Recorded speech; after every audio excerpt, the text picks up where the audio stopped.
Ang kwento natin ngayon mga idol ay tungkol sa nag-viral na balita na kung saan isang trahedya ang naganap sa mag-iina sa Bulacan.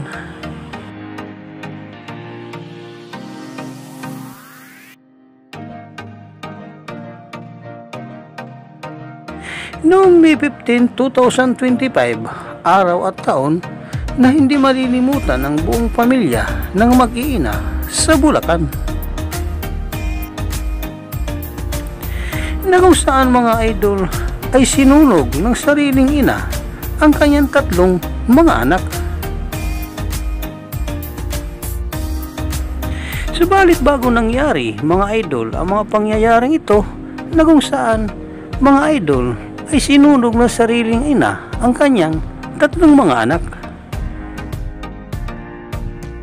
Subalit bago mangyari ang mga pangyayaring itong mga idol ay alamin natin kung ano nga ba ang kalagayan ng ina noon sila'y nabubuhay pa. Ang ina ng mga bata mga idol ay nagngangalang si Joyce, isang masipag at responsableng ina sa kanyang tatlong anak.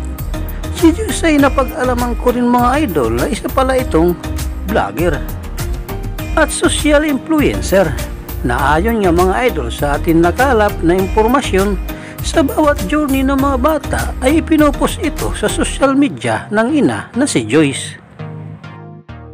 Si Joyce ay tutok sa pamilya at masipag ng gawaing bahay, mapagmahal na ina at mapagmahal sa kanyang asawa.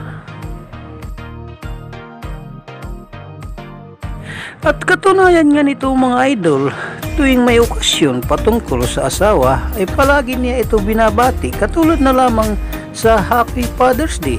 Kagaya na lamang sa kanyang pinost na ito kung saan binati niya ang kanyang asawa na Happy Father's Day. Sabi pa nga niya mga idol sa kanyang pinost, Happy Father's Day sa masipag at responsabling asawa at haligi ng aming tahanan. Salamat sa sakripisyo at pagmamahal mo sa amin, Daddy. We love you so much. Ang mensaheng ito mga idol ay nagpapatunay lamang kung gaano mapagmahal na asawa si Joyce sa kanyang asawang pulis. At ganun din mga idol sa kanyang mga anak. Noong una ay isa pa lamang ang kanilang anak. Hanggang naging dalawa at naging tatlo na nga mga idol ang kanilang anak. At marahil nga mga idol sa pangatlo niyang anak ay dito na umpisa ang kanyang depression na nararamdaman.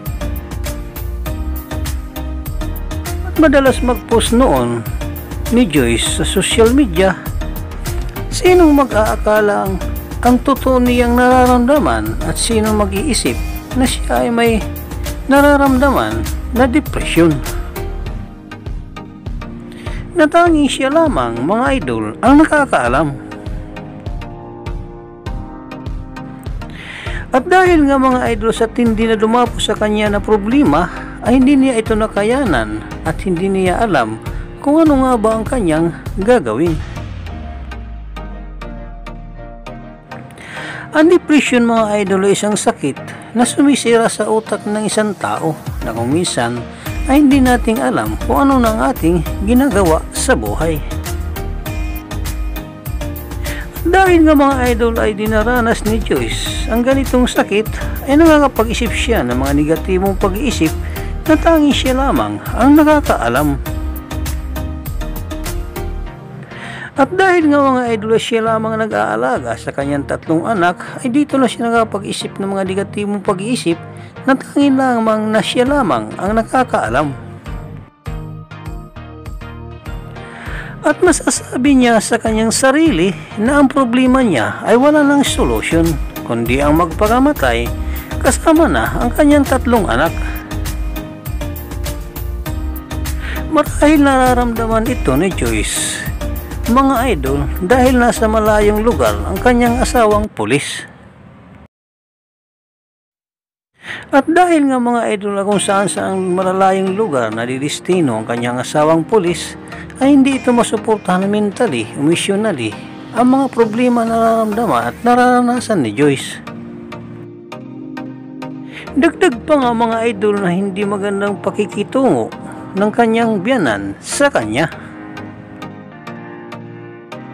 May isa pang dagdag na problema na nararanasan ni Joyce. Lalo na mga idol na ang pakiramdam niya ay nag-iisa lamang siya at walang nakakaunawa sa kanyang nararamdaman. Ganito matake ang sakit na depression, mga idol.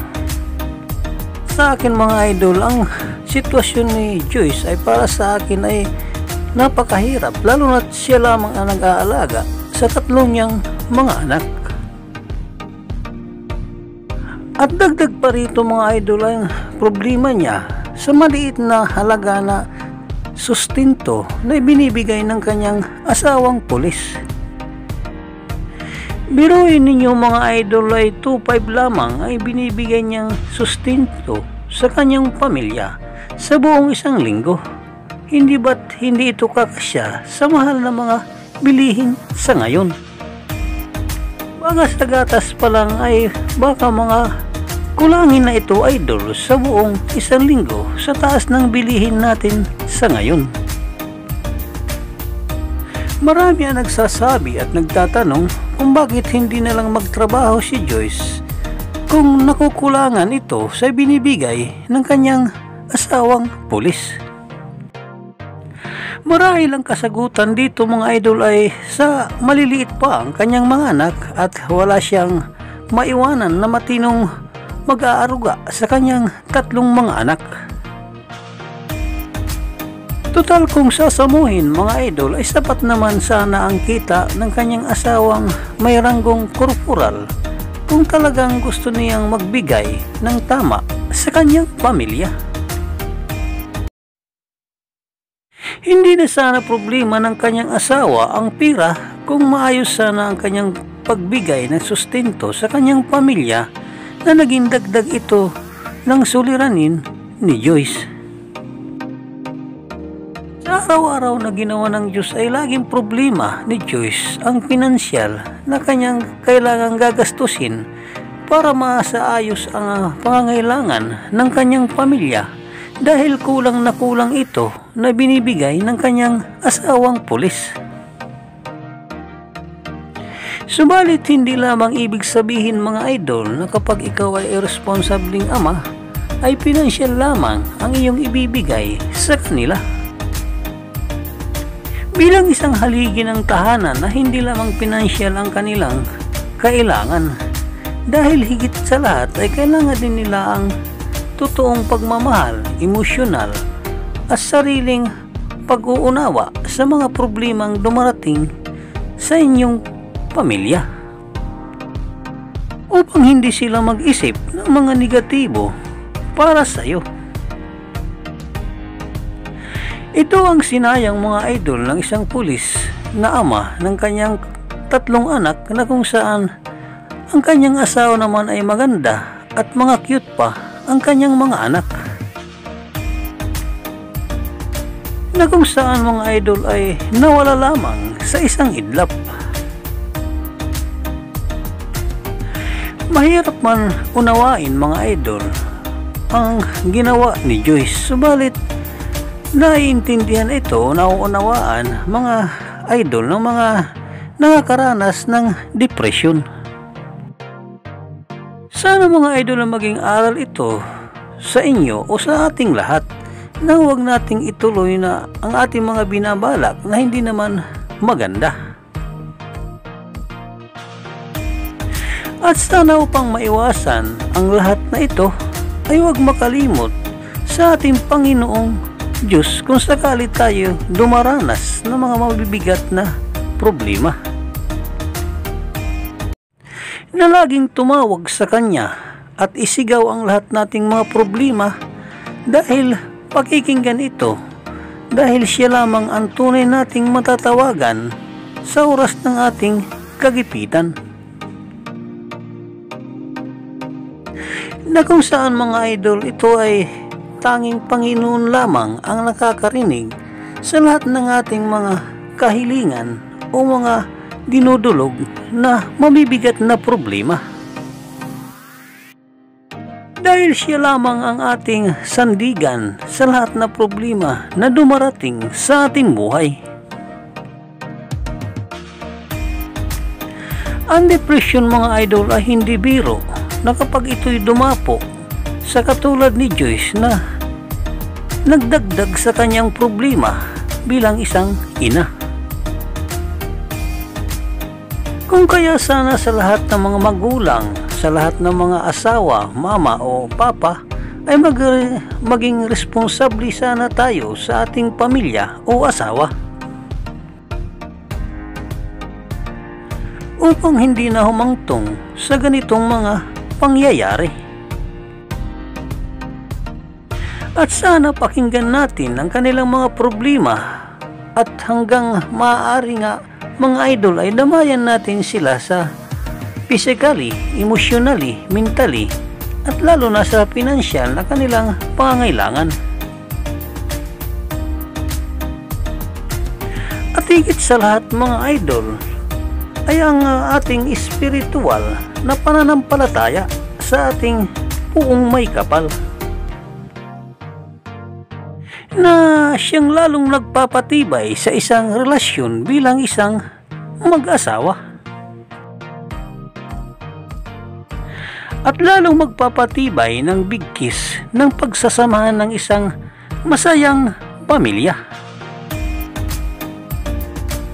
Ang aral sa bidyong ito mga idol ay maging responsabling magulang, maging responsabling ama, lalo na sa kanyang asawa at sa kanyang mga anak. Huwag unahin ng ibang tao o ang ibang bagay. Pagkus unahin natin ang ating pamilya para masolusyonan agad ang ganitong mga problema. Na siya nating makakasama sa hirap at ginhawa habang tayo'y nabubuhay pa dito sa ibabaw ng mundo. Pamilya ng ating makakaramay at malalapitan kahit anong oras nating kailangan. Sana mga idol ay mayroon tayong napulot na magandang gintong aral sa bidyong ito. At sana palagi nating tatandaan na kapag tayo may suliranin o problema, tanging Panginoon o Diyos lamang ang ating malalapitan at masasandalan. Sa Kanya tayo tumawag at sa Kanya nating ibigay ang lahat nating mga problemang mabibigat dahil siya lamang ang tunay na dadamay sa ating mga problemang sa ganitong sitwasyon. Tumawag at sa Kanya tayo humingi ng patnubay at gabay at nawa ay patawarin tayo sa lahat ng ating mga pagkakamali o mga kasalanan na ating nagawa dito sa ibabaw ng mundo. Lahat ng papuri at pasasalamat ay tanging sa Diyos lamang. Sa pangalan ni Jesus. Amen. Hanggang dito na lang po ang ating video. Maraming salamat po sa inyong panunod. Walang sawang suporta. Ikaw idol, anong masasabi mo sa bidyong ito?